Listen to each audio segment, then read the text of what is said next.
thing I have always believed in.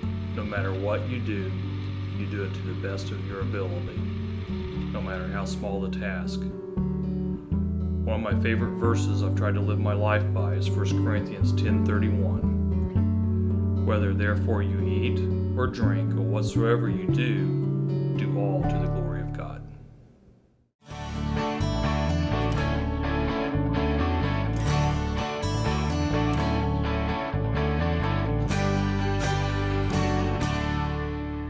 Looking back on his childhood, he loved to play with toy farm equipment. He would play with it, and he could look at it, and he could draw it to the detail, exactly what a tractor looked like, all four sides of it. It's amazing how he paid attention to detail and could put it down. He would draw pictures of tractors. Most kids his age would just draw the tractor and the wheel, but he would draw the nuts and the bolts and all the little details. And I guess that kind of showed what he was going to be when he got older. And I think that's helped him in his housing business, because he can talk to clients and find out what kind of floor plan they want and design they want, and he can picture what they want and draw it out for them and show them. So I think that's been a big advantage for him in his business. Even at a young age, Mike was very conscientious and had a very good work ethic. When he was in grade school, if he didn't have his work done at recess time, he refused to go out to recess until he had his work done. So I think ever since he was very young, he's had this work ethic that he has now, and being very, very conscientious about what he does. He played basketball and baseball and football. I think his favorite probably was basketball, but he was very competitive in all the sports that he played. He tried very hard. He was probably like me, he didn't have the greatest athletic ability, but he was very competitive, and he tried very hard, and it was important to him to compete. And I think that competition element has really helped him in his whole business career. We're very fortunate to, in my opinion, growing up on a farm.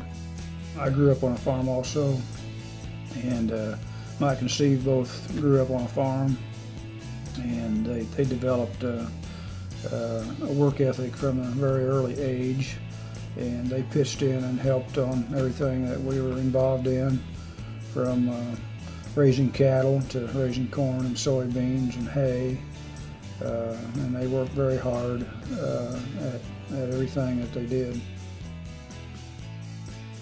I think anytime you grow up on a farm, which he did, he worked a farm and he helped his grandpa and he helped his dad.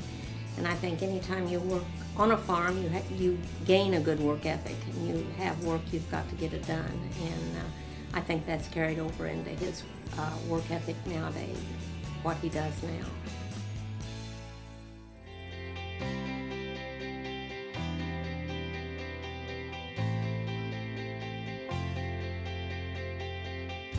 From the start, as we started Duke Homes in our companies, whatever we've done, we wanted to be light, in the community, and it's important, by faith that, we want to be able to be, we might be the only Bible that anybody ever sees.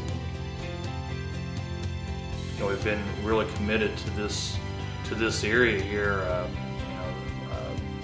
Northwest Johnson County, from being here for so many years, and our kids, now 8th generation of our family here since the Revolutionary War. The area in which we live in is of prime importance to us. Center Grove area is a community. I'd like to be involved in it as much as I can through different passions. My kids have gone there, I've gone there, my parents have gone there, my grandparents have graduated from there. Just the whole community has evolved so greatly over the years.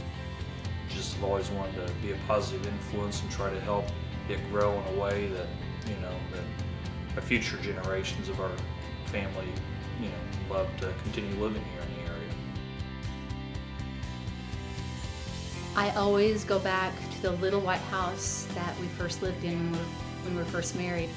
And our very first prayer we prayed for Duke Holmes was that we would have a platform within the community to shine his light to others.